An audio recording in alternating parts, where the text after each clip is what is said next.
Tandise. Yeah, njala okunnuma. Wiki yo mpanvu bintu bingi ebigenda mu maaso. Naye wano wowe tukonera ku buli kigenda mu maaso. Na Alpha Times ali ku Next Media. Kwatambulize ebintu bye. Tunyumyemu ndowooza ebintu ebigenda mu maaso. Bintu bingi. First of all, week has been very busy. Uganda lwaki eri very busy when it comes to breaking news and everything. Every time there is something. But so wetuba. Yesterday nabaddeko n'omwana one of the biggest artists side, no, content creator Rwanda. Nabadde naye nga nyumyamu iko naye. Nangamba yeewunyiza na nnyo nti ye yalabye ekivulu kya SHEEBAH nga kirina abantu bangi n'alaba n'ekya Tipo nga kirina abantu bangi. Nangamba Rwanda tekisoboka ekyo. So that's who we are. Bwe kityo bwe tuli. Ne bakugamba nti leero Monday ng'omuntu ayinza olowooza it's a Saturday or Friday. So bwe kityo bwe tuli nti kati ogenda okulaba nga mu bintu byonna ne bwe gaba mawulire tuba tujja gakuwa mu bungi. Bwe kuba kufiirwa ffenna tunyolwa bwe kiba ki. That's who we are. Obadde onyumiza Wini wa mami.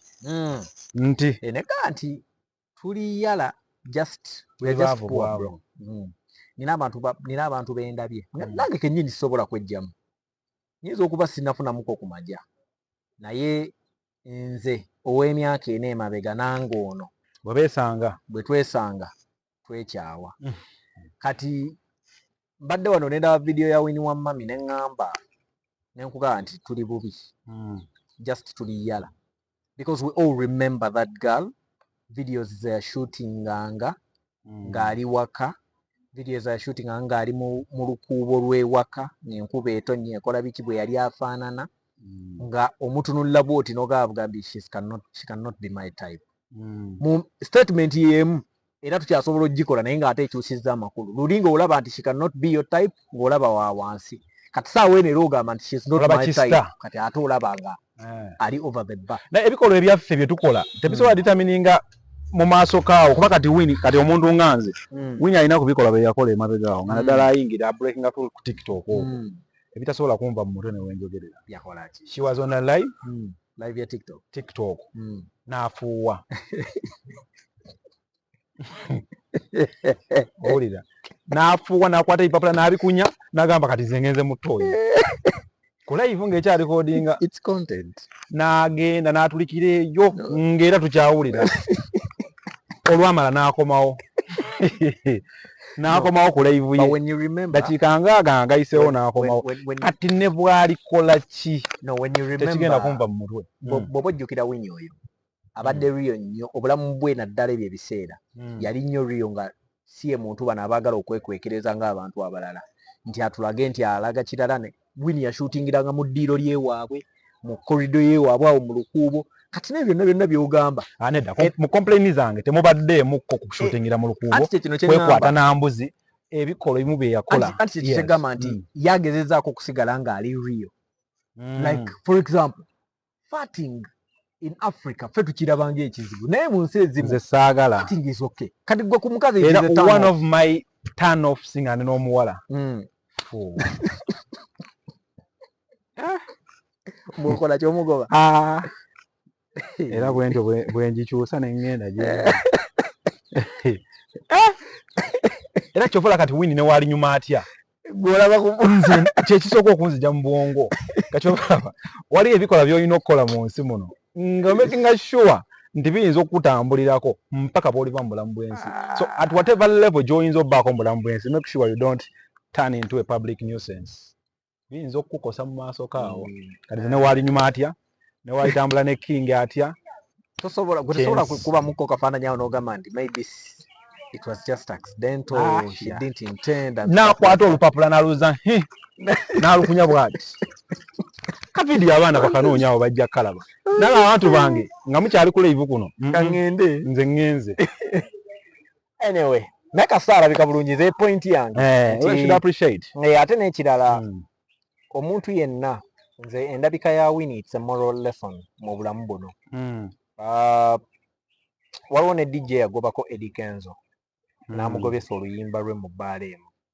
Of course bwe luba ddala lwali lubi. Naye saawa eno DJ oyo simanyi kikyalowooleza Eddie. Yali DJ. Eddie yagaana omwogera, yagamba tetumwogera. Okay. Naera DJ era tazanya nyimba za Eddie because I feeling guilty. Yes. So bino byonna bituwa kiri ekyokuyiga. Ze byensiba ngamba abantu musanvu. Tubeera busy naye zo ndaba. Ebimu ku bintu byensiba ndaga abantu abambeera okumpi kubalaga nti me I respond to everyone on WhatsApp. By the on that same issue. Abantu ntera okubeera n'abantu abenjawulo kwesi kikugamba abantu bagamba weerabye. Simanyi lwaki akaboya kambwa mwana nengamba mbwa kize nga sijiraba. Simanyi lwaki. Ndowooza omanyi n'endabika yoba n'enkola ye ey'ebintu abantu bafuna gundi ozala w'abayimbi naddala abajja obuzi. Kati ekyo kye neewuunya ndi awo omuntu omugambira nti leetayo gwe nasala. Because I'm one of the people aba responding to everyone. Nze nina abantu bendabye musaafi nga erina kubeera lesson. Nogamba nti kati gwe just imagine omuntu oyo eyakeera ku makya n'avuluga wini wa mami n'essaawa eno bw'ayinza omulaba. Nti gomanyi respect wini wa mami gyawa Alien Skin. Nti yamukkiririzaamu right from the beginning. Naga ono wadde ye surviving ku nnyimba zange. Si ye yalina numbers ennyo okitegeera. Naye oli ye yamukkiririzaamu ensi yonna yamulaba nti kyana buli lwekijje kivibingira ku nnyimba za Alien. Kati saawa eno ne bw'omwogera ki ne bwemukola ki. Wini wa mami tasobola kwogera kintu kyonna ku Alien mu mbeera yonna. So abantu obuntu beera naye omuwe chance because bugenda kukyenkeera ng'omuntu oyo ali mu position gye bayita omusuubira kubeera nga wallahi yaaliwo. True that, by the way. You should give everyone a chance. Nga yaaliwo tusomye n'abaana balina office mwe batudde ez'amaanyi naye nga ku ssomero twabavuluganga naye nga ssaawa eno ba top ebisemberayo ddala. Tulabye ku bantu oyo meya w'ejjinja we owa Jinja City Kasolo. Be bamu ku baago ba John Black. Akyogera openly. Naye yennyini John Black abatwalira ennyimba zaabwe nga radio bakagiggula bwe yabusoga wa ne bamugobane n'ababuulira ne bwabeereyo simanya ewaabwe waliwo n'amugamba nti genda otandike n'okukuba amataffaali. Naye kati John wakabi. True that. Nti buli muntu yenna yeetaaga kuweebwa chance. At least ozannyako ky'ozannyako ebisigadde n'obireka. Omuntu oyo tasobola kwerabira. Nze nzijukira omuyimbi gwe bayita Vivian Tendo. If I'm not the first person, I'm among the first people abasooka omuwa interview ku TV. Yes, Oman Rafiki yamuleeta bw'ati ng'omwana oyo tasobola nakwogera. I remember she was putting on a green dress. Twali ku Route Entertainment nali kyali ku Baba TV. Nangamba Alpha ninawo omuyimbi wange wuuno nga n'akayimba ka Hajjatu wa Haji kagenda ttandika butandisi nga bakakamala ne vidiyo yakagwa nga tebannaguta. Nangamba naye no interview wonaagizannyira vidiyo eno ejja pages so tubyogere ng'oluliwo. Kati Vivian asobola okuba nga takijjukira but tosobola munenya kuba yeebeera process. Naye ffe abamu oba tosobola kwerabira. Nti abantu basobola okugamba ne bagamba nti oyo omwana twamulaba nga atandika interview ye yasooka ffe twasooka ogimuwa wano bwe tumulaba nga kati ayiza okwogera well and good we are happy. Mu media oba kale si mu media buli sector yonna you should give people opportunities. Waliwo clip eyali viral ku internet okwo. Omuvubuka eyagenda ng'avuga na Benz n'agenda n'apaakinga ku street n'agamba nayo oyo mama twali naye wano mu COVID nga tutunda mask. Era n'amuyita omukadde n'amugamba mama jangu ng'ali live. Namugamba mama abantu bayinza olowooza nkwezi abantu babuulire. Namugamba ye mutabani wange twali wano n'amugulirawo Benz n'atuulamu mama n'amuwa essaala n'akola. So olwaleero omuntu ali wano enkeera agenda kusooka okulinnya ennyonyi. Ng'ate oluusi wayogeranga ebigambo ebiraga nti obulamu bwo bwatereera dde oli musooka. Katonda amuggulire. Tulina ebintu bingi ebyokwogerako naye kati ffe twongera bbaaniriza tubasiimirira gye musinzira okuba nti mutaaku abanga mutega. Tuba live ku YouTube Musaafi live. Please kindly subscribe. Wano wetukutukizaako ensonga ed'endawulo tutyama each and every single time. Naddala Alpha mba naye buli weekend okuba nga tutunuulira ebintu ebigenda maaso mu entertainment field n'ebintu ebigenda maaso mu politics. Byonna tubikoonako waneno. Frank Ntambi bamutaddeyo amawulire gabadde gatambulira ddala by'ebimu ku bintu abantu basinga okwaba nti beetaaga okuba nti bamanya okuva mu ggwe.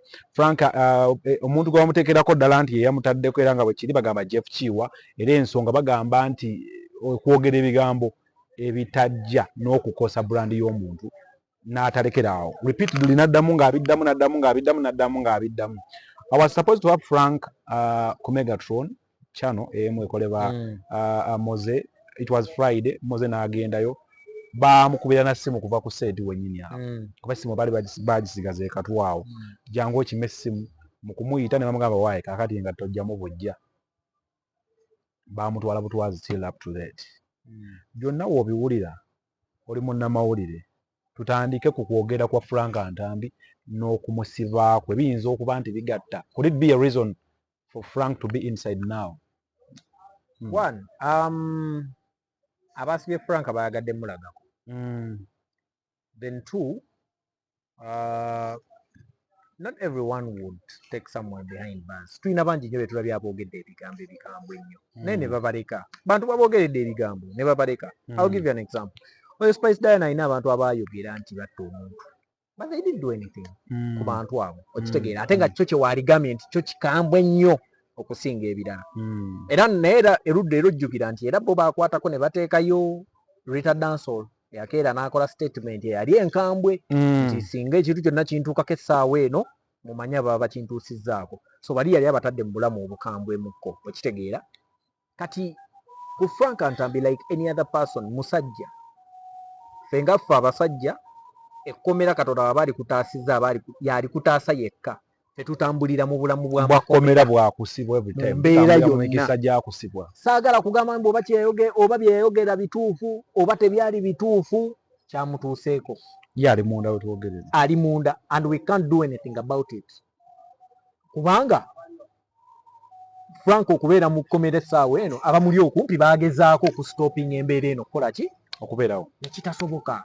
So kitegeeza nti kati fe wano byonna byonna byetuyinza okwogerako tujja kumalagga kuba okimanyi nti kati era ssaawa eno tetumanyi bw'avaayo atandikirawa awo anti kyekyo kyegamba nti ayinza okuvaayo bwe yakoma bw'atandikira mulowooza mwansibye biki ayinza okukikola nga mwe mubadde wano nga mukuba mudomo bannaye free ntambi okubeera munnamawulire si kiye ye n'avaayo n'akomawo n'ayongereza Frank wange mumanyi bamuyita no sense because you remember it is Frank alinga ayagala kubeeranga omugenzi all access nti ffenna era twamulaba omujjukira bamusiba ne bakeizi baani ojjukira nti era ne bakeizi nabo era bwe babakwata ne babateekayo omulangira Suuna era bwe baavaayo era tebaali mu kwetiitirira nti kati Suuna kaatusibye kati katutandike okubeera light ku bantu abalala bakomawo nga basabula era bakomawo nga ate bakambwe mukko n'okusingira ddala era bwe baali. So tuyinza omusabira ovaayo kati ekyokumusabira okuvaayo omuntu yenna akwagaliza ekkomera aba akwagaliza kufa ekkomera si ddungi katulinde bulungi because kati already kyateekeddwako nti wakujja lwakuna. So katulinde ekyo ffe kye tuba tusabirira nti olwokuna bwajja bamutuwe kyekyokka naye bino bw'ate bannaye mumute ate tukole ki nkugambye nti waaliwo measures ezaateekebwawo ku beginning aleme kutuuka namwe eyo mbeera ne zigaanibwa okutuukibwako nti bakasuku bagezaako okwogera n'abakulu ba Edisendi ba Shalom ba Jenkins baani they tried their best.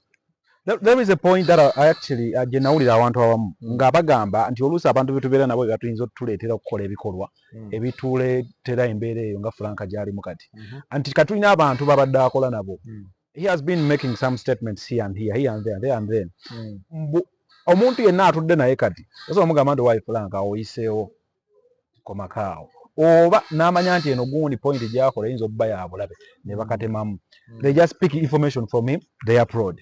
Dig upload ne wamuwoninga okeera ku makyanga era wali yamuyisa omulala mu banne bennyini n'ayongera omugjamu information ekwata ku GF era n'ayongera okuba era ne bagissaayo. Ekigendera ky'abantu kibaaki content abatamanyi kyakola oba ensonga y'abantu eyinza obba ntuufu. I think Kasuku alina ekintu kye yayogedde ate nenkiwulira naye ekintu ekyo naliko ku interview ne Walvex ne mugamba lwakuba nti you know when someone who has a big following bw'akola ekintu ne bw'oba wakikola abantu basinga kulaba oli. I'll give you an example nti nyambala headsock ne Eddie ayambala headsock but ate olw'okuba nti ndikyali wa Eddie abantu balowooza nze nkopooli okitegedde tebasobola nakugamba nti oba natandika kuzambala bwamba tebamanyi nti oba time yatuukako nga sisobola sizambala nti oba lwakuba Eddie azambala okitegeera but because I'm next to him azambala nange nzambala automatically the conclusion is ikope nkopooli. Kati kikyengezako kugamba nti Kasuku alina ekintu kye yayogedde n'agamba nti bannaaye abantu tetulina bateekako maanyi. Ekyo ky'ekintu nakyogera ku live ya Walvex. Nangamba Walvex nti abayimbi bano betugamba, abayimbi bano betwogerera ne betukola ebintu. We forget one thing, they are also human. Nga tannaba kufuuka muyimbi muntu. Kati gwe bw'okeera ku makya n'ojja n'omuteekako amaanyi. Gwe weerabira gwe olowooza oyogera ku muyimbi kumbe ye akitwala nga muntu. We have emotions. Abantu kizibu nnyo omuntu okukeera ku makya n'ayawula emotions ze nti naye kati awo agamba Musaafi owa TV tagamba Musaafi ow'ewaka. Muganda wange omuntu asobola okukulukira olukwe nga lwa munda. Gwe n'ojja wano n'okyogera abantu ne bakuwagira. Naasirika nze waliwo omuyimbi gwe baŋŋamba top artist baŋŋamba atereka. Basomogerako ekintu. Ateeka wano bw'ati. Atereka nti ne bw'omukola kintu ne mubayimbi banne. Muyimbi ki? Bamuŋŋamba sijja mwogera linnya. Mukazi mukya. Musajja. Ne baŋŋamba asobola okukutereka ne wegibeera myaka egi. Ebiri. Nti naye akukola akantu w'otamusuubirira. So ntambi babadde bajja bamutereka. Because I've seen warnings. Blood.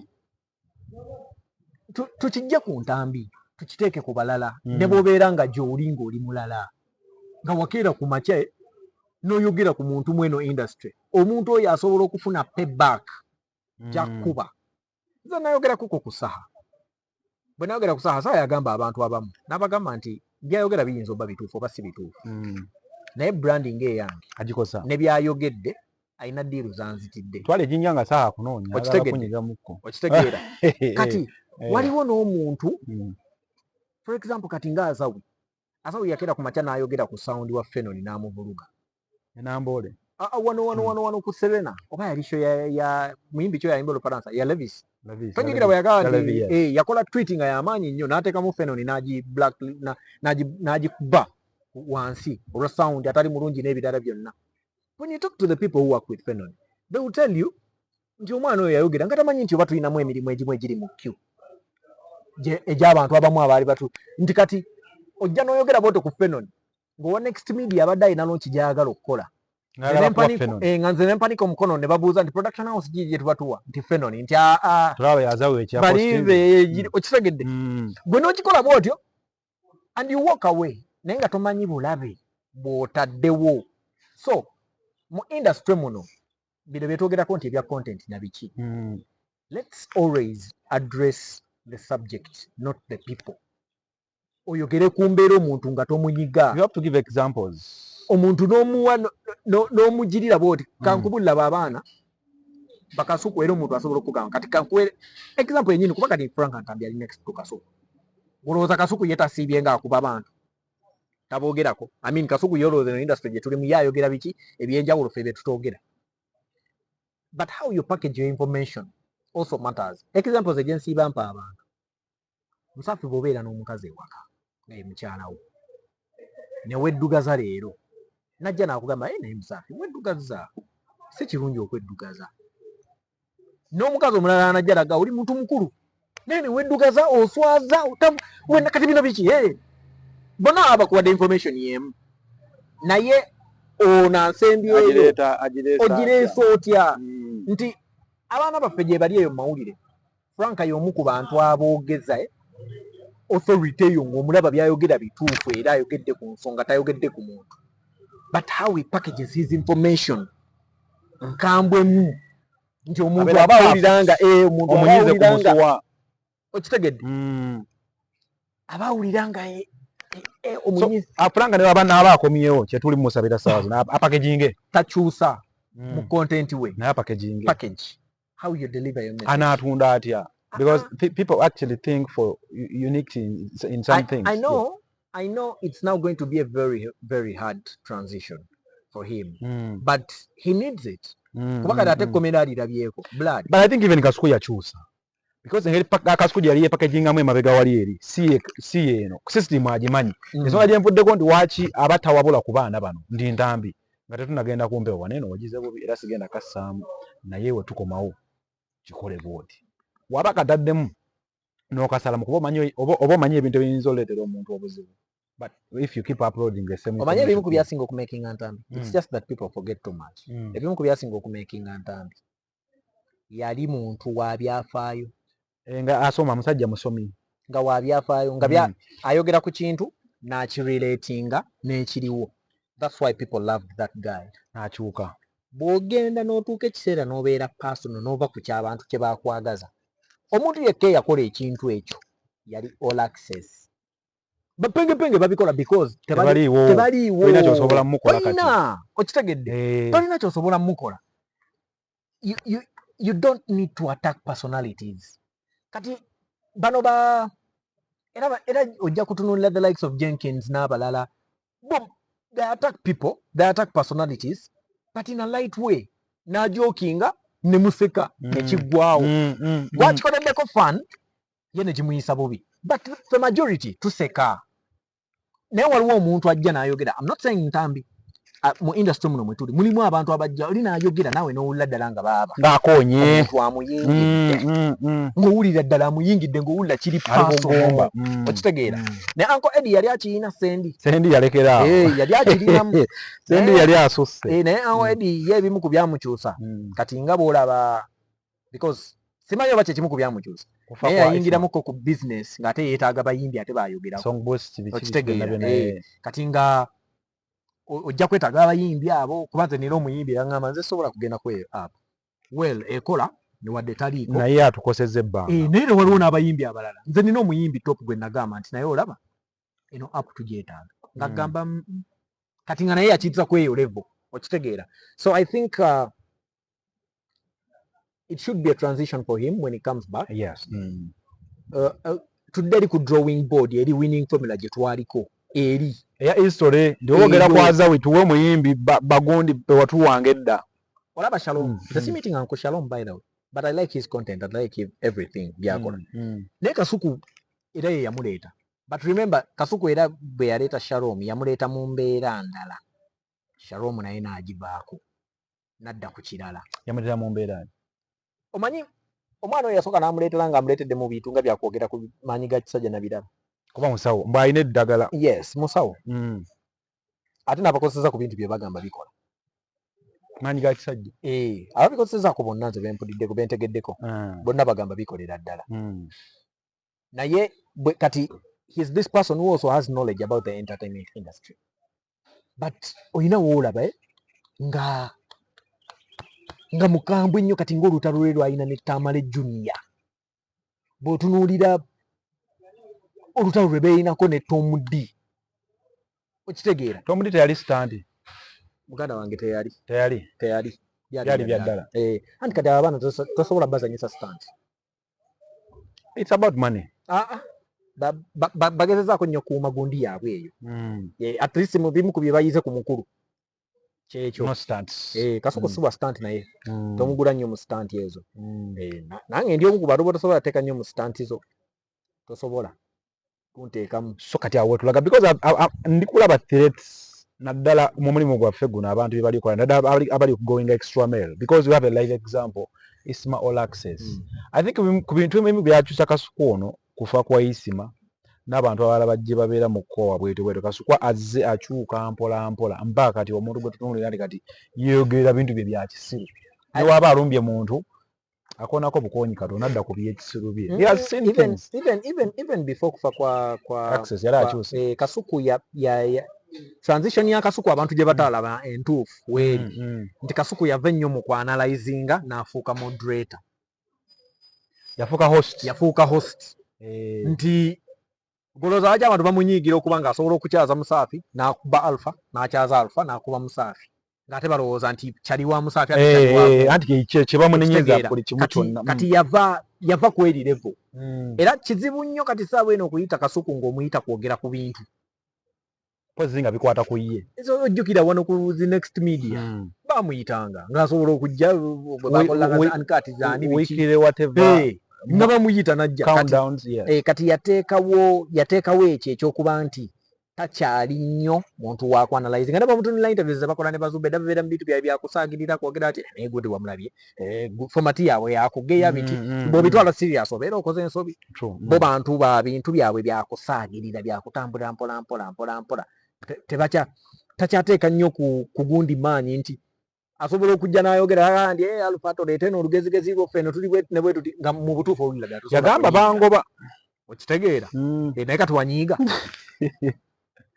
okitegeera naye olaba nti n'engeri mwe yakyogerera nti baakutte musajja wange musaafi n'empalaataye ne bamugamba genda wallahi tosobola kunyiiga tosobola naye omuntu omu asobola okujja n'agamba nti ndinabagamba oyo musaafi tasobola kati it was just a matter of time bamubinze naye kati otunuulira nze amawulire gaatuuka ku bashalom nti nsaze nenzijja ku next media and you know what Frank Ntambi said naye kampani eyo n'okusuula ebitone by'abantu kati n'ekitone ekyo bwe bakitutte kati wano oba okavalinze nnyo okitegedde nti you don't always have to look for mu mbeera eyo ey'okubeera negative all the time negative mu kusala kwa Alpha okujja ku next media waliwo abakyagala waliwo abatakyagala naye era ogenda okwekanga mu batakyagala era baasigala nga basirise toleeta nnyo nze nsaba Ntambi adde wali abantu we bamwagalira ennyo n'abantu bamwagalidde nnyo wane nawamuleetera obuzibu anaakola atya munnange awo gwakirabye Ntambi tabuuminze nnyo mu kulumba abantu I'm telling you kati erinnya lya Frank Ntambi gwe tomanyi nze nali ndaba Ntambi oyo blood Jaganati yali atuwa research the encyclopedia nekati n'ebyo takyagikola atandikirawo intro yagivaako intro yaffe wali obuzibu kati gwani gwolaba ani gwolaba abanyiigira abo abaana nga bakoze Sunday National Address teri because it's a light show they be joking bekolela bintu byabwe byakusaagirira ne barankinga programs oku TV ne barankinga abakazi abeyerusa ne barankinga abeyerusa ne barankinga abanene ne barankinga ababi ne bakola because it's a light program etali nti kati ekyo n'abavaamu n'asabula kati tumusabire muganda waffe ndowooza aveeyo twongere okuba ntutunuulira ebintu bwe binaaba tutunuulire ku show nga tudduka SHEEBAH yabadde ne show SHEEBAH abeera ne show kituwa discussion abantu bano we talk about SHEEBAH every time but you have to bear with it tulina okwogera ku SHEEBAH twogera bagoba agulina she's a newsmaker and every time we talk about SHEEBAH we have to bring spice in there you want it or not and every time we talk about SHEEBAH tulina okuleeta Cindy abakyala basatu nga twogedde kuomu bonna balina okujja kuba kati SHEEBAH alina show Cindy agenda kuba ne show Space yalina show so byonna bye tutunuulira show ya SHEEBAH kalungi eyaliwo many people said it was uncalled for yali ajja tulaga ki ogenza okuzaala okomyewo obadde wakava ku Serena can it make you okutuwa show ku Serena n'agituwa it was a very very successful show ebigambo byonna byaliwo oyinza bbi interpreting otya byonna tuli mu show business twogera ku muntu eyatusiibula kuba SHEEBAH yatupreparinga nti I'm going for recess ngenda kuwummulamu remember SHEEBAH gwe twogerako ye muntu eyali ali olubuto naye nga takkiriza nti aluli paka bwe yakitereka ku kivulu kye n'avaayo openly n'alutulaga okitegeera nti n'ababisomera mu mabaluwa ne batugamba nti neyo kala ya bbulu eyo genda simanya biki oyo mwana mulenzi ne bitandikira awo okitegeera era ffenna ne tulinda tugenda okulaba Katonda amusaasidde n'asumulukuka bulungi n'atuzalira omwana omulenzi ali mu show business omuntu eyajja ng'atuteekateeka n'atugamba bannaaye ŋŋenda kino ekivulu kyenkola erugogo bwe nkimaliriza nga mpummulamu nja kudda kati lwaki temwayomba nti ekivulu akola kyaki ekyokutusiibula lwaki atukolera ekivulu ng'agenda mu vacation yakitugamba bulungi n'agenda motherhood nemukwata n'afuuka omukyala n'akomawo azze akyusa ebintu byonna kingdom n'ebeerawo nga terinawo kyerinawo n'akomawo asoose kukomawo na luyimba somebody n'akuwa ne return kati buzibu ki obukirimu ku muntu eyabateekateeka nti ŋŋenda ate bw'aba abagaye nti nkomyewo mukujooga kw'amaanyi anti labayo no labayo abayimbi bagenda ne badda bwe badda naddala mu kuzaala basobola n'okukola ebivvulu SHEEBAH akulaze nti yakomawo nze baddiriisa bonna basobola okugamba amasimu gabadde gakola ki ag'okumubuukinga ku bivvulu naye golooza lwaki abadde tatagendayo ng'alinda wali it is your business it is her business era nze alina na appearance gye yakola gye saasanyukira yandigize mulundi gumu was it Victoria Victoria University yajjawo nagamba SHEEBAH wange mbadde njagala gire wali ku show nga yekwese bwe abantu baleme mulabako okitegeera nti all that era bino okimanyi nti SHEEBAH akoze ekivulu kino nga takoze media tour yonna press conference gibawa yajjako buzi waggulu awo n'abuuza ku mukulu yajja wano ku next media n'agenda tetwaddamu mulaba walala tetwaddamu media companies zonna endala zakoze nazo zibaddewo bulango babulanze yakoze ekivulu kye kyakubye olwaleero tukoze interview tugikoze ku Sunday she's in Luweero agenze kukola extras kati zitandise she's in Luweero so I think people just need to know the business we are in nti life wekuwa lemoni ngakukola lemonade nti ye abalaze nti yali agenze kuzaala akomyewo mu industry kati akomyewo waali kweno ku kivulu kino SHEEBAH yabadde communicatinga one omubiri akyagwina temutyamu amabina ge bagamba nti akola bukozi agalina tegamumenya agakozesa bulungi abalaga nti obuketa akyabwambala n'anyuma abalaga nti performance akyagiina ey'amaanyi byabadde communicatinga mu kivulu kino nti okuzaala kwange tekwakyusiza kintu era toyina n'omugo wawulidde ng'agamba nti naye takyasobola kubuuka takyasobola kuzina takyalina energy ebyo kati ate bye twalibadde tusuubira tebyabaddemu ngera bw'obadde obiwulirawo emabega nga bagamba dress code ino yakyuka yasangula ebifaananyi bye biki yakulaze nti wennakoma wentandikidde full force big energy non-stop bw'okimanyi nti eyo show yabadde erina kutandika ssaawa 2 ez'ekiro naye neerandika ssaawa 3 but mu kutandika essaawa 3 kitundu awo okimanyi nti she performed over 30 songs on live who does that nga break eyo kajyafunamu tetwala more than 10 minutes ng'akomyewo ku stage oyo kati gwe twogerako okitegedde so bino byonna yabadde communicating kati akulaze nti ate bwe yavudde awo teyazze waka wa Little Bad yagenze mu after party ku Nonivi nabo n'abawa vibe yaabwe naye Little Bad yabadde atambula naye buli wadda ozane mu Nonivi yagenze sisuubira twogere ku mbeera weyinza obba mu kukomawo kwe n'ekivulu kiyinza olekawo figa ebbiri zatunka nazo mweno zaali nazo mu line emu starting from Space and then SHEEBAH. Let's start from Space. Akomyewo akoze show Space that hasn't given us anything from yakoma lugogo mukwerabira nedda Spice guno mwaka akoze Serena guno mwaka gwennyini yes Spice. You don't remember sure 10 years of Spice Diana gwabadde mwaka guno nganda byenga last year kyekyo kyeyaŋŋamba walina ŋŋana nayo kimanyi nti bw'okola ekivulu mu January abantu balowooza bakivuga ne bakizza mu December zennyimba zetulokola countdown zetubeeramu ezafuluma mu December ne mu January ne Feb tetutera zibala so they don't count Space having a concert this kati Spice abadde n'ekivulu awo yabadde ludda yali ku Serena anaika soya na biju yali ku Serena o Spice Diana ATS yali ku production buli kimu kyonna mwaka guno nabanga obaddi Spice Diana yagira ne artwork kandabe yagira ne artwork I was very shocked okuba nti gwali ku mwaka guno this has had things bana Spice Diana nga 11 January 2025 obuzibu bwa January ekiteeka mu January okitegedde so abaddewo beetutte buli wamu oli kyaleeta nono kyaleeta ono agenze Lugogo n'oli agenzeeyo agenze ku Serena n'oli agenzeewo just kati ekyenjawulomu nti ono ekifo ekimu akikubye emirundi gitya in fact bale 3 kubadde 1 nedde 2 na guno ono yakakubawo gumu ono yagenda Lugogo n'ono yagenda Lugogo oli yagenda ku Freedom City n'oli yagenda oli bwe yatandikira ku Freedom ono yatandikira ku Africana so olaba nga bonna bazze batambula how was Space's turn up and everything at Serena? It was a success. It was a success. Kati Spice Diana bwakola ekivulu n'ekisala singa paka kati okyakijjukira but olwokuba tokijjukira everything was normal so yali abantu beyafuna baali basuubirwa nti ajja bafuna ticket price sente zaali nyingi naye era still abantu be bagenda ne bamuwagira ba Spice Gadgets bagendayo production yali on point buli kintu kyonna kyali kiriya nnyo najja n'abaane performance Lugogo Space Lugogo SHEEBAH who did it better?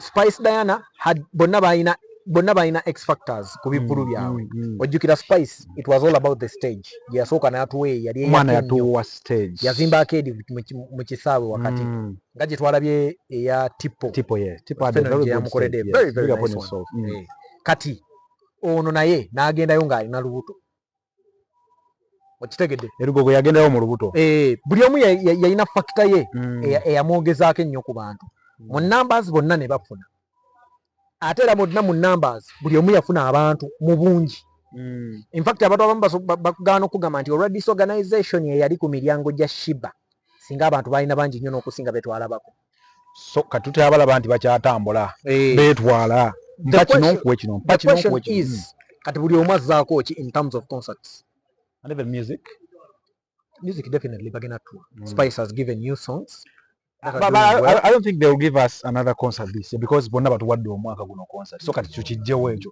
tutunulire gundi endala ekyo oyinza obutakisuubira ekyomwaka guno kuba guweddeko this is August bw'abeera kuba ojja kujjukira nti Spice bwe yali akola ekivulu mu January yatandika kulangira eno nga mu October eya before so singa agenda tuwa singa yatandika singa wakutuwa singa yatandika dda but I don't think people need a concert right now from those two tugenda na mukalulu what we need is music what we need is them being in our faces nga mwebali bo beetutte kuba kati basobola nakukuba olimu which is an okay thing nsula wano nsula wali tekinda nnyo oyina kayina nina kayina nina kino nina kino nze kyendowooza nti kati bonna kati balina okutekinga different routes mu bye bakola mu industry kuba kati byonna babituwadde tetukyaba bangi togenda kusanga performance ya SHEEBAH esinga eyo gye yatuwadde tolina wogera gisanga era ogenda sigala kati SHEEBAH takyayogerwako nti oba she is a bad performer oba ki ekyo yakisiiga ekyo kyaggwa same thing with Spice DAINAH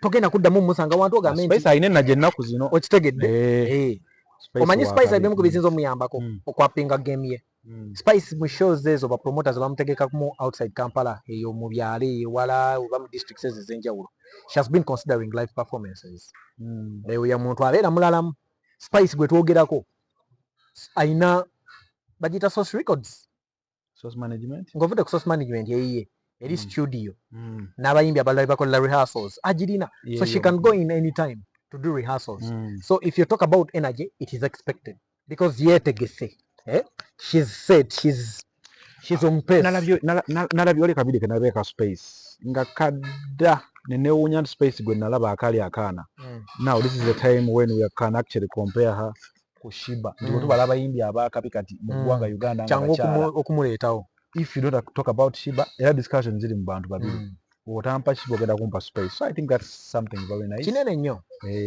nabadde ne RAYG comedy store waawo nga we discussing some issues manager Alan yamugambye nti waayo muyimbi omubeereddewo okuba tamanyi naye w'omuteera bw'oti Alan Cruz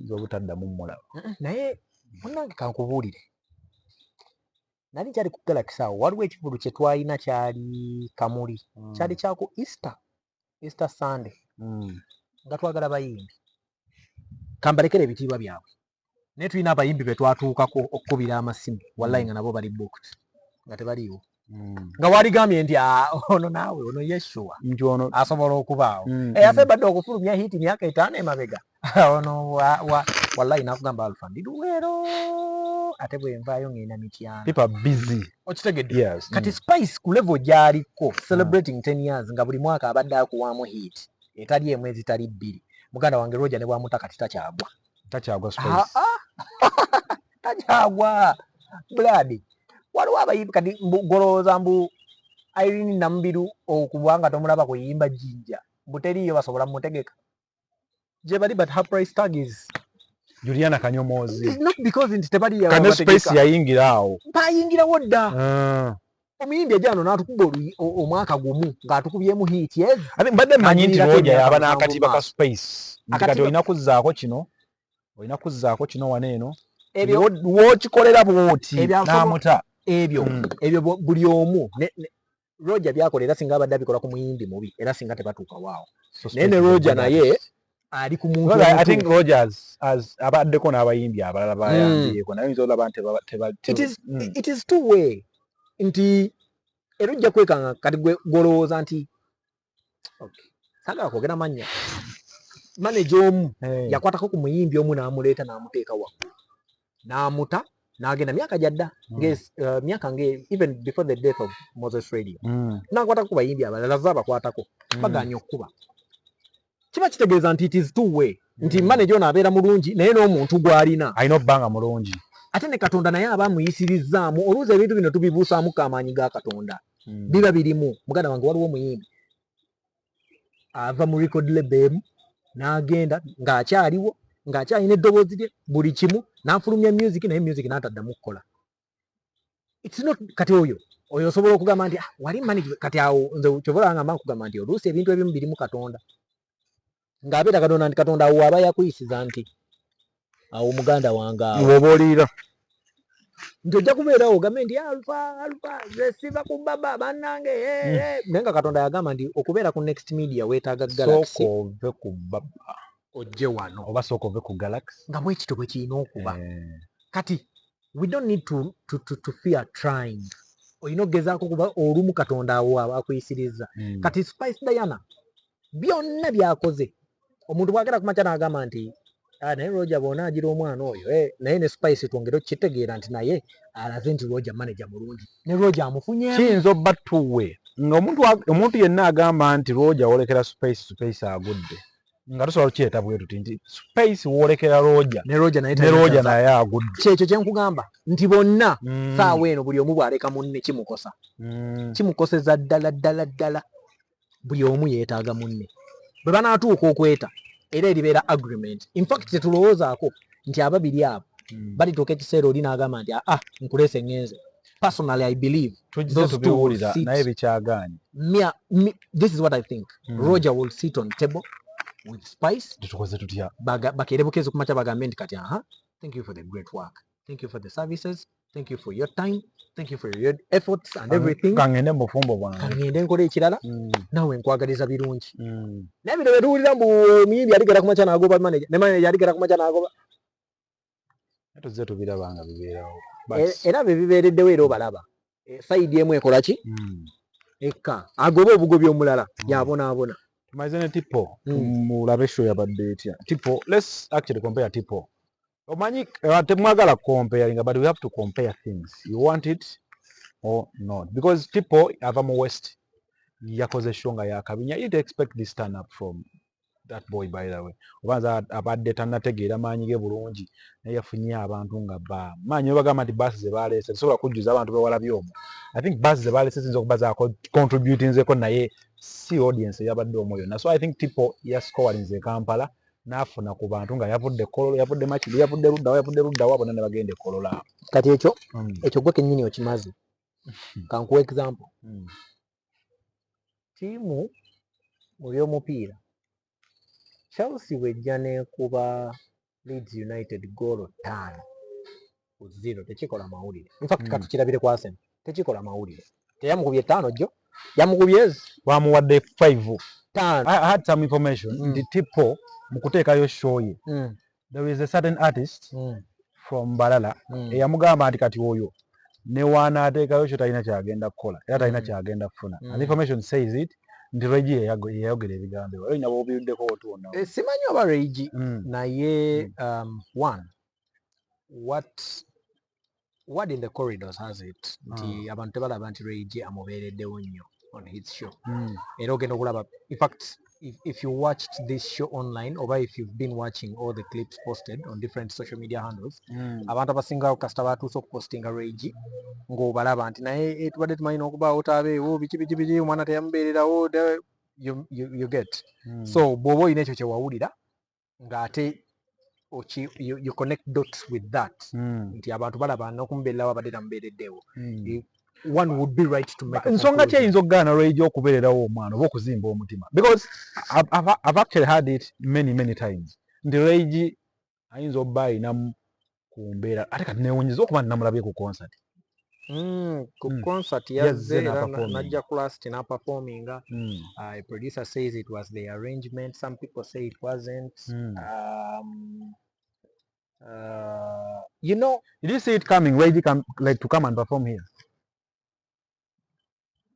nze nga nze omuntu nsobola okukiraba bw'abeera azannye bulungi geemu ye kati nga bwebibeera nga bituufu nga bagamba nti oba teyamwagaliza n'ebirala naye najja ye aba ayagala kuprovinga mu abalala nti abadde boogera then two chances are high this is a show that happens on a Friday but we all know RAYG is booked from Wednesday.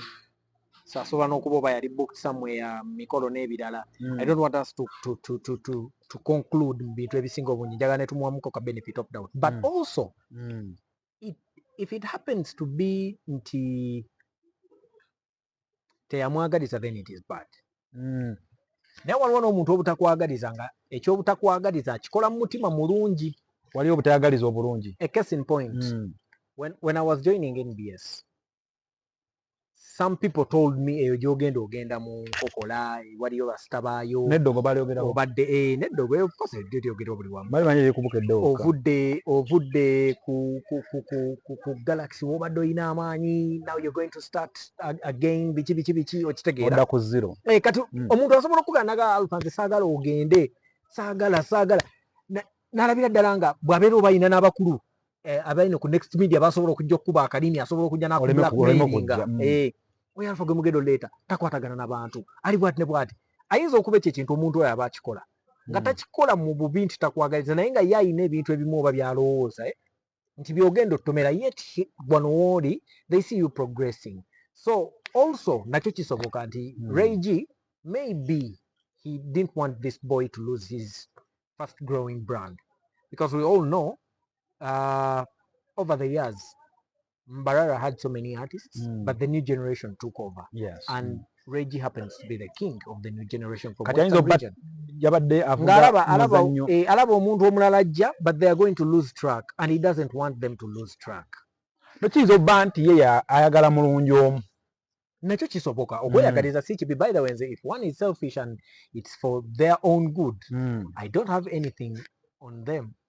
Omuntu era musafi tobeeranga awo n'otandika okugamba omuntu nti oyo gaali selfish. If it is on them, let them be. Omuntu bw'abeera nga ali selfish naye nga selfishness ye emukuza, I mean lwaki gwe oba okiwuliramu ensaawe? Please let people be.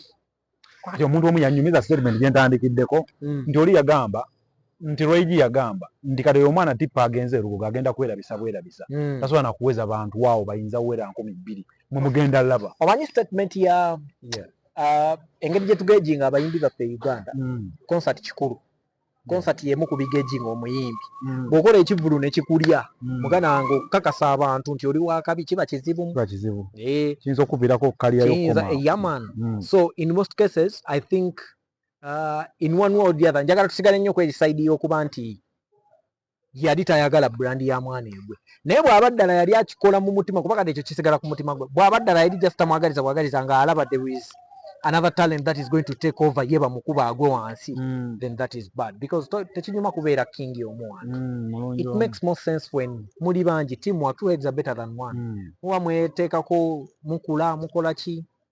Tutunulire turn up to comparing abayimbi babiri, nsibangamba abantu abagamba don't compare this and this, but we have to. These are two male artists from the West. Now bonna bakoze show azibadde erugogaawo zonna zibadde very successful kuba emboozi ya baasi ne ku yooli yaliko ne ku eno yawaddeko emboozi ya baasi. If you counting turn up and everything tuyinza kuwani credit apparently era tuyinza balekawa bombi. Tipo performed way better than RAYG. Performed how? Turn up performances and everything or what? I think with everything.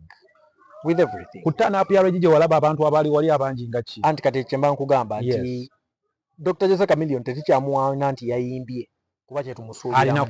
Alina kuyimba kyetumusuubiramu.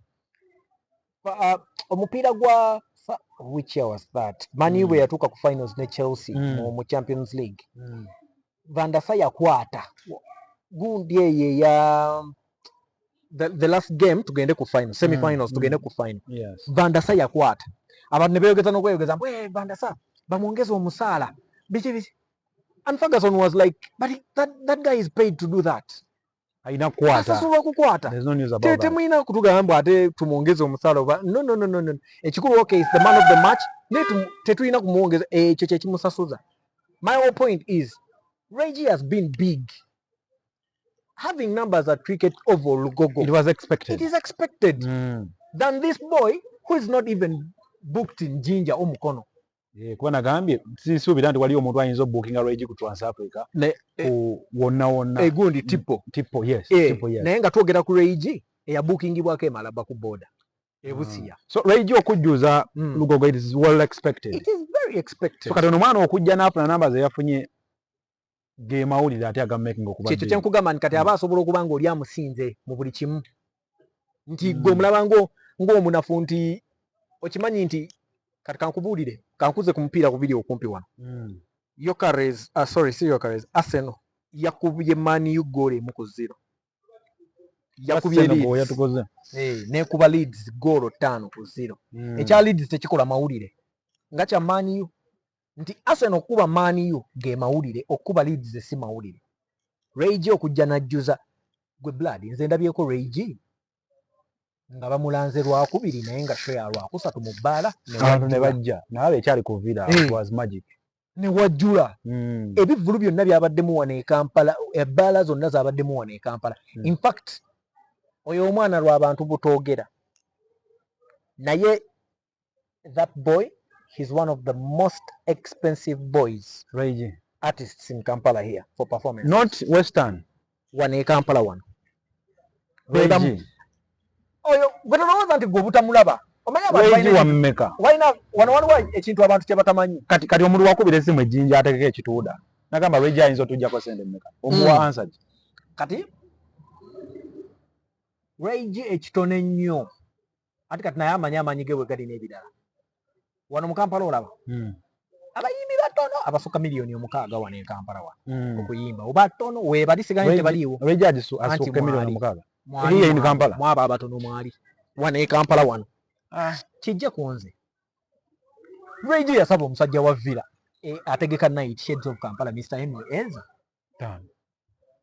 Yamuyita Eza.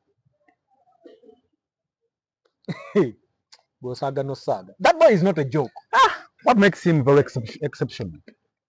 Gundi javaamu balina solidarity. Ndi yenna w'omutadde mu Kampala waberawo audience. Ate RAYG yayimba nnyo ebintu ebirelatinga n'abantu baabwe nga the simplicity, the words he uses n'ebirala. N'ekirala RAYG yajjanga yaliwo yekka in that space. Ate n'asooka abeerawo for a very long time. Okitegeera n'akuŋŋaanya fan base. Abantu b'omu Western eyo kye basinga okuba nakyo. So Tipa is trying to do the same thing. Solidarity, yes. You had a point. Acidic Focus did a concert here at Lugogo Cricket Opo. Kiyinza bba kyaleka ba artists abali mu genre ye. Kati Acidic bw'ajja mu game tumuteeka mu level yemu ne Liam. Tumuteeka mu level yemu ne Virota. Unknown Prosper. Tumuteeka mu Unknown Prosper. Victor Rose. Tumuteeka mu Victor Rose. Tumuteeka mu Zuli Terms. Tumuteeka mu Ricky Miles. Ne tumuteeka mu bamuyita oba Cedra. There is that boy ayimba bulungi nnyo. Ne tumuteeka ku Biswanka nga naye kenyini kwali. Yes. Ati the kind of music they do. Abo bonna nga bwe mboogedde mu bitiibwa ebingi ennyo tebasobola kwerijja kwa Acidic Vocals. Kankuzeeko eri statement gye nagambye. Ebimu ku bigejinga omuyimbi wano e Uganda nti waakabi Kivvulu. Venue eringa entono etandikibwako bagiyita Papazi Sport. Kuba abantu bategeseewo ebivvulu ku Papazi. Kabako si asembye? Ku Papazi awo. Ani asembye obeera? Bw'oba totegekangawokko. You're not bigger than Acidic Vocals. Tosobola kujja n'oyogera na Acidic Vocals. Anti Acidic yakuba Lugogo. Ate ku Kivvulu nga kuliko n'omuyimbi omulala. People forget, by the way. We need to remind people.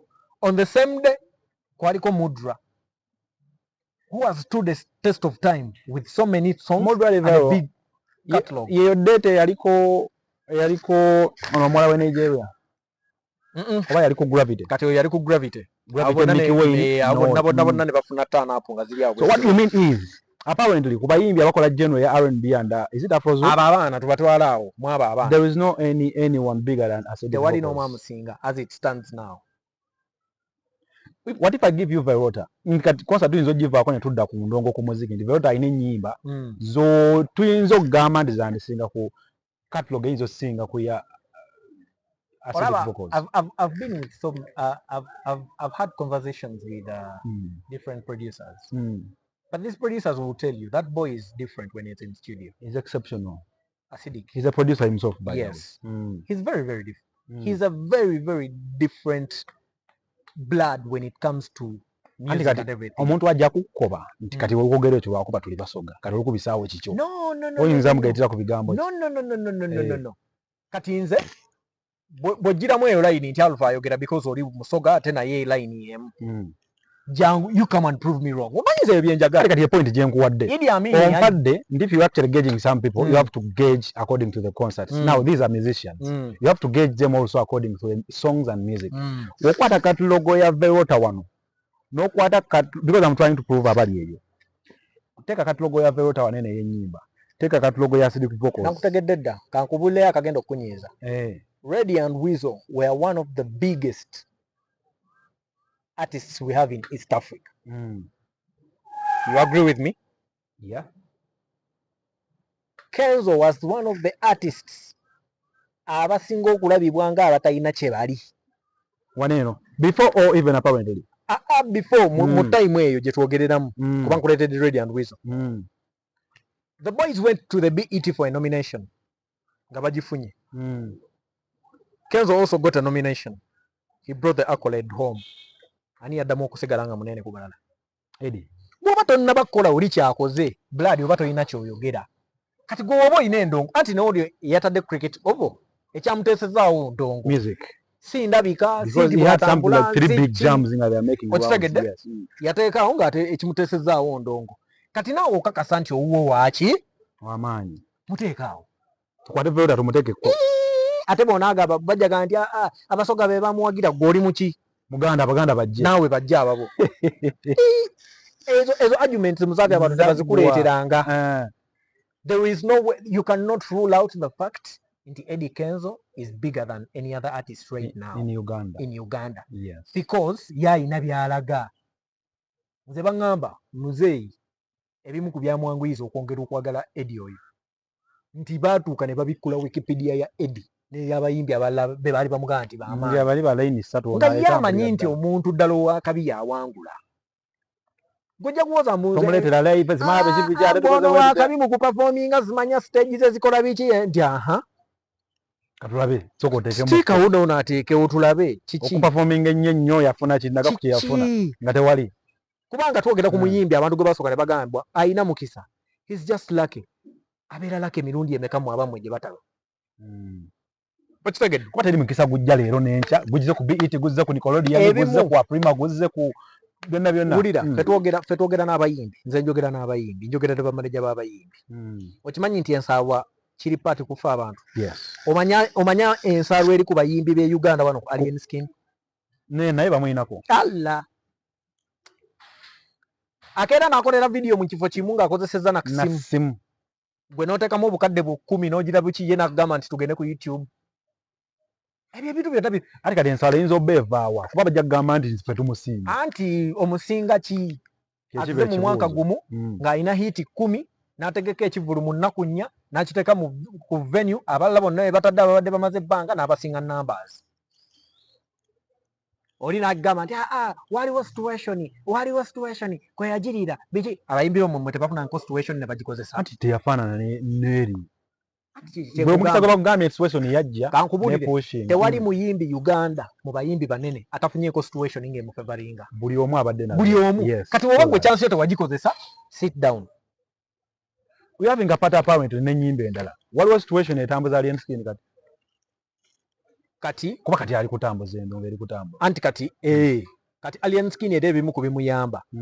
Kati luli bwe yajja abantu bamutapinga ku NUP ne Bobby Wine. Byebimu ku tosobola kijjawo tosobola kibuulinga kwotekana style ye ey'enjawulo ne bimuteekayo. Kati saawa eno ebimu ku biyambyeko Alien Skin. Alien Skin oyo gwe mulaba. Be bamu ku bantu abayina fan base y'abaana abajja. Senior 6 eyo giraba kudda wansi awo. Awo oyinza omutamuli awo. He's big. Alien Skin yayingira abaana ba iPhone. Nabo yatuuka. Ezo ebbala ezo z'owulira ezo simanya kololo ezo. Kino kijjawo statement. Bandaliro ezo. Kino kijjawo statement abangi basibagamba nti akati Alien Skin alabika yatulabako oba tagenda amalako myaka 2 oba agenda mu mwaka gumu. Guno omwaka ye muyimbi yekka alina hit yes. Abayimbi abalala bonna bw'ogamba nti balina hit balina etya. Inez Alien Skin bwe yafulumiza oluyimba lwa Kapati. Audio yali ku number 1 nga video yali ku number 4 mu trending. on YouTube. Tewali yakikoze.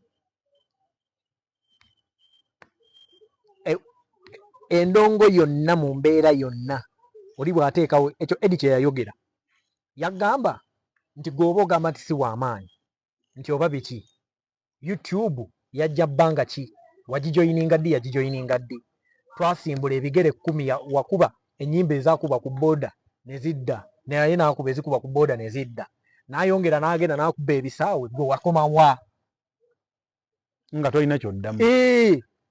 Bw'oba oyagala kumululinga nti si muyimbi w'amaanyi nga ogamba nti bali abaliwo be b'amaanyi bo bakola kuba ye akulaga nti agenze n'ayimba eggana n'ayimba wa ababo bayimba wa bw'ogamba nti intaneti teyaliiwo bali bo be tuyita ab'amaanyi mu nsi ziri endala baatukuba batya wano ewaffe gwe ekyakulema okugenda okkuba ewaabwe conversation ng'ogiggala gaba amazimamu galumamu naye it's the reality.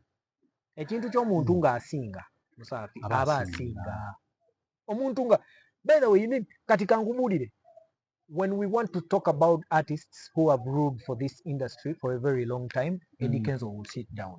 Chameleon Bebe will stand up. We're talking about legends. He will sit automatically.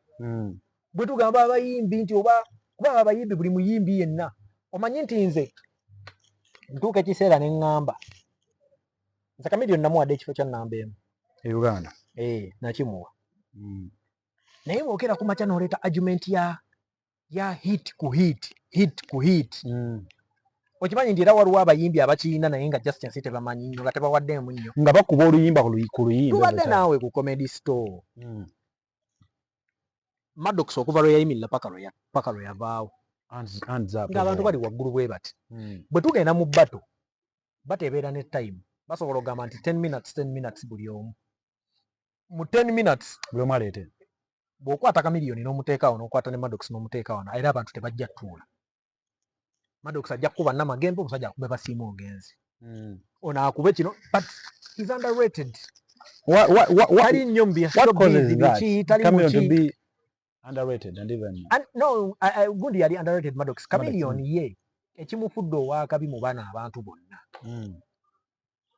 He's a trend chaser. Agendera ku biriwo. Ate nakyo he executes. Ndikati cautions wajja mu Uganda agenda kulipira. Exactly. Yes.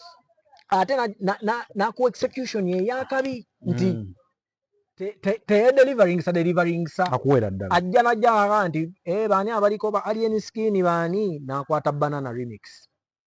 N'alutuulamu n'aluteeka wali nakwata Sanyu remix n'agikuba n'agiteeka wali. Naye nga wane mabega wabaddewo kikiggwa leero nga kikyajja akyakupikira kakuuma obwesigwa akedda eyo naye audience taagala gireka yanyumirwa olwo oluyimba amanyi yakula nabo akyabalina kati omuntu bw'ati aba mulala era nali nakigambako Faabu owa Eddie ne mugamba omukulu ennyimba zino enkadde zirina abantu abazinyumirwa mu biseera byazo tazirekanga era nali musanyufu nnyo wano juzi bwe babadde ng'ovudde Comedy Store Eddie ayina eno gy'agenze n'aperforming n'asanga Gravity ku stage ebadde rally. He performed Sumbusa. I was happy. Abantu ne basanyuka. Yes. Because ezo ennyimba nazo zirina abantu bazo mu time yazo abazaagala bw'obalekerera bw'otyo oba bakoza kakamunguluzaako just gita yokka twali awo Comedy Store n'akuba ennyimba enkadde tomanyi abantu bazitegeera abantu baba kati awe just abayimbi baffe baba balina kutegeera bikiki naye omuyimbi bw'aba akusinga oba olina okukkiriza kkiriza bukkiriza kati obate for now kasatu abasibudde ddamu erikirimu mweraba wamma ne mweno have a blessed one kati bwe munaayogera mu bino bye tujja okukomawo ate tutereeze mu ebyo omulundi oguddako nze Musaafi Live please subscribe bamuyita Alpha Time fomvuwa kyabazinga